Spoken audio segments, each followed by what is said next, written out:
just like the Energizer Bunny, she hops into place right on time. Hello, everybody. I'm done hopping for now. I got to catch my breath. I'm Tracy McCain here with Ed Matthews, Megan Malaris. It is Monday, October 10th. Hopping and moving to get through the cold weather we have this morning. It is chilly outside to start our day, but warming up to be really nice. Yeah, we're going to finally get some sunshine this afternoon, but this morning we're dealing with some of those high-level clouds.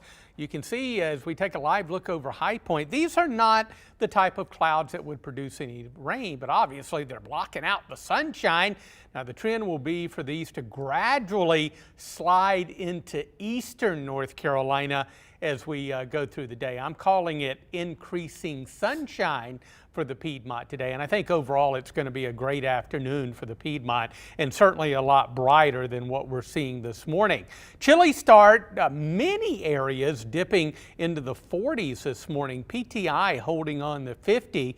We're at 43 in Danville, 35 at Boone, 42 over in Asheville, 54 in Charlotte, 53 in Raleigh.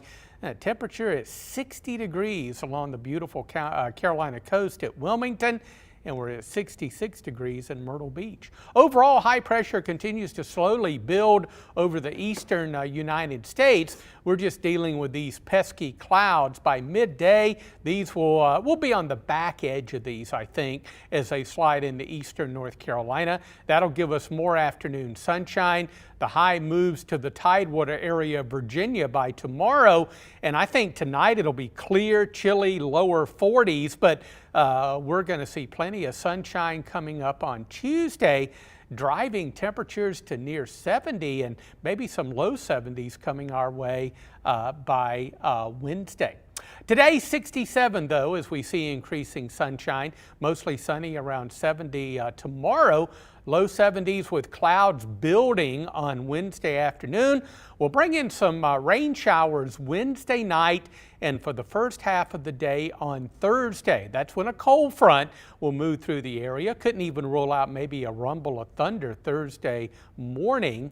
And then that front moves on down east and we dry out Thursday afternoon. And behind that front, we're going to cool just a little bit. We go from 70 on Thursday to the mid-60s, sun and clouds on Friday. How about next weekend? Right now it's looking mighty fine. It'll feel a little fall-like with temperatures into the mid-60s during the day, and we'll drop into the low 40s at night, maybe even some upper 30s on Saturday morning. But next weekend right now is looking A-OK for all of your outdoor plans. Well, speaking of outdoor plans, it is a great week to celebrate this nice, cool weather, perfect for a walk in the park on what is National Walk to a Park Day. There are so many parks, tracks, trails in our areas that offer residents a place to play, connect, and really get the benefits of the great outdoors of our beautiful state. The State Parks Department says nearly 1,000 employees work hard every day preserving North Carolina's 69 state parks. And this morning we are asking you here on our live feed your favorite park in the Triad. We'll start the conversation at the table. We frequent parks so often in our family. The kids love it. We are a big outdoorsy family. Some great parks right in our backyard. Guilford Courthouse National Military Park is one we go to a lot. We love doing the nature trail, the battleground tour, where you can read the plaques and see what happened there back in the Revolutionary War. Great resource to have in our community. Also love Country Park, which adjoins that park. Great playgrounds. I mean, I could go on and on. Oh yeah, I can't narrow it to just one, but you mentioned two of my favorite, Country Park and Military Park as well. I like Barber Park. Probably my favorite in the whole Triad, but I tell you what, there are many beautiful parks. We're really blessed with some nice parks here in our part of the Piedmont, walking trails, biking trails, and things like that. But, you know, hats off to Hanging Rock, Hanging Rock State Park.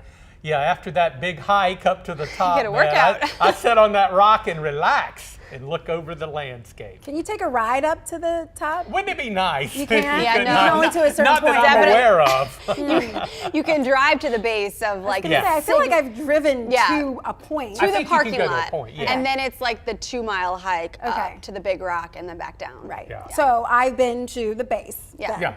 never have climbed up to the top. Yeah, and some of the trails, pretty still. Some of the trails are easy. I always go on the fairly easy one, but there are others that are a little bit more rugged and a little bit more of a challenge. Well, same with Pilot Mountain. I mean, Yeah. you could park at the base near the new visitor center and walk all the way up, or you can drive to the top and then hike the trails around the pinnacle, which is what we usually do.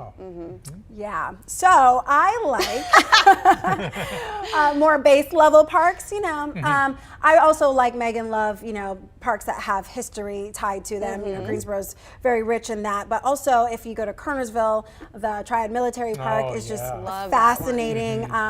Not only for the history, but they also have some great things for the kids to do with the playground. My kids personally love the City Lake Park and High Point, Jamestown, right on the line there, because there's so many activities with the pool and the, you know, the boats that you can go out and, you know, do the paddle boats, and then there's the train that goes all the way around, and then they have like this huge playground, which my kids call like the Ninja Warrior playground because it has all these obstacles that they can do. But it is fascinating. We can spend literally 4 hours out there. They have concessions. They even have a merry-go-round. Literally, it's like going to the fair, except for there's no funnel cake, and I would add that. But we're working on it. I would add that. That sounds fun. I'm actually looking that up right now. We got to do the train. Oh yeah. Oh, yeah. Burlington has one too. Theirs was closed for a little while, so then that's when we found this one, and I mean, it's literally a beautiful sight, regardless of what city you go to. That's awesome. We are, like Ed said, very fortunate to be in such an outdoor-friendly town where there are, you know, absolutely an abundance of things to do here outside. So we are hearing from some of you here on our feed. Rhonda said, love the Bog Garden on Hobbs Road. Her office is nearby, so she thinks it's great for a lunchtime walk. LeVar also, like us, likes Country Park. Marky's favorite is Regents Park, only 5 minutes from where he lives. Nice. See. A lot of different people seem to love Country Park, but also Shanika, gosh, I can't read today, says, I love Salem Lake Park, which is absolutely beautiful as well. Lakaya said the same. I live behind Salem Lake. It is beautiful. And then Scott mentioned a park at the coast. He said Jockey's Ridge at the Outer Banks with the hang gliding and the largest sand dunes on the East Coast. Hang gliding. Wow. Well, you are adventurous there, Scott. Well, you could zip line at Country Park in Greensboro if you can. You can't make it to the Outer Banks. Yeah. I won't do either. I don't know. I'm just not adventurous like that. You know, things that are high up don't excite me. I think the great thing about the parks around it, there are a lot of different activities that people can do, and just so many things for the kids to do as well. And that's the important part. That's it. Free entertainment. Absolutely. And shady spots too. Yes. So you're not like, you know, overwhelmed by like sun and heat. Yeah. All right, so these were some great responses. Yeah. All right, getting us excited about all the fall activities to do in the Triad at some of those parks. Let's take a look at our headlines and we'll have a final check of your forecast. One person has died in an apartment fire this morning. It happened around 1 a.m. at the East Apartment Homes on Yanceyville Street. This is video from the scene just before 5 a.m. Officials say this fire was contained to one unit. No one else was injured. Officials are still trying to figure out what caused the fire. We'll keep you updated. Well, this morning, the city of Greensboro will start to close parts of Battleground Avenue so that crews can inspect the sewer lines between Westridge Road and Edney Ridge Road. The work starts today. It runs through Thursday. You should expect road crews to close some lanes throughout the week between 9 a.m. and 3 p.m.